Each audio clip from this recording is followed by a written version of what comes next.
mynews.studio. In India, millions of women's labor, things like cooking, cleaning, and caring for family, has often gone unrecognized. But now, a new wave of direct cash payments is putting household work in the spotlight. The big question is, could actually paying for care work change the world's largest democracy? It's December 16th, 2025. Let's dive right into what's happening. India is seeing a major shift. Over 100 million women are getting cash transfers from government programs that finally acknowledge their unpaid household and care work. But wait, is this all part of one big unified program? That's a crucial point. There isn't a single nationwide program behind all this. Instead, it's a patchwork, a mosaic of state-level schemes and some national initiatives. Put together, they reach about 118 million women. It's enormous in scale, but not a single unified system. So when people describe this as the world's largest cash transfer program for women, it's really more like an ecosystem, right? Each state sets its own rules and payout amounts. Some target mothers, others focus on widows, and some link payments to outcomes like health or education. But across the board, it's unconditional cash, money sent directly to women with no strings attached. Why is that important? Unpaid care work, such as cooking, cleaning, or looking after children and elders, has always been essential, but almost never valued in economic terms. While transferring cash, even in this fragmented way, India is formally acknowledging that this work is important. That's significant, not just symbolically, but practically. These payments can boost women's financial independence, shape household decisions, and even impact their health. Let's break that down a bit. How do we actually measure if these programs are having an impact? There are three main areas people look at. First, the administrative side. Are payments reaching the intended recipients? Are they regular?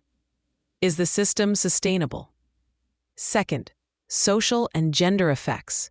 Do women have more say over spending? Are we seeing changes in what families buy, or improvements in women's health and nutrition? And third, political and behavioral shifts. Are attitudes toward women's work changing? Is there any impact on voting patterns? Looking ahead, what's the long-term goal here? Is the idea that this could permanently shift women's social status? That's the intention. By giving women direct cash, it's possible to increase their bargaining power within families, maybe even in their wider communities.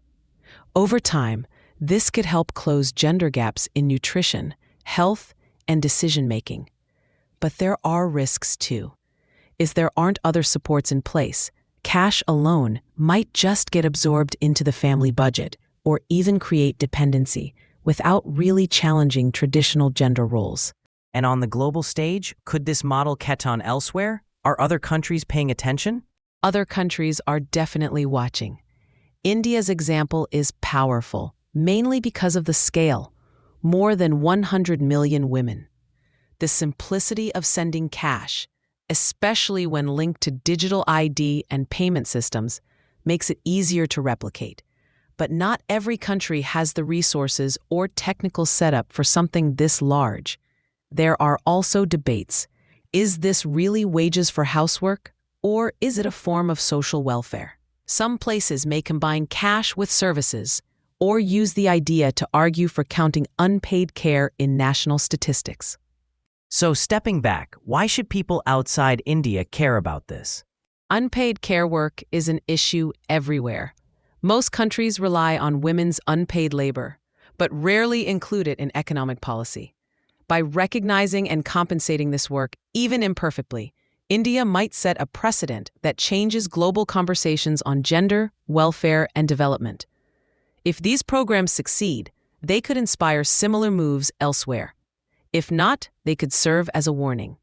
And just to put it in perspective, this whole web of programs now takes up about 0.5% of India's GDP, around 0.5 to 0.6%.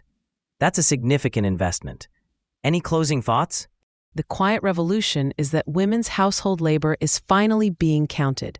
It's not happening all at once, but through many small changes that are adding up to something real. India's mix of caste transfers is about more than just money. It's about recognizing work that's always been done, but rarely seen. Thanks for joining us as we explored how this could reach far beyond India. Thank you for listening.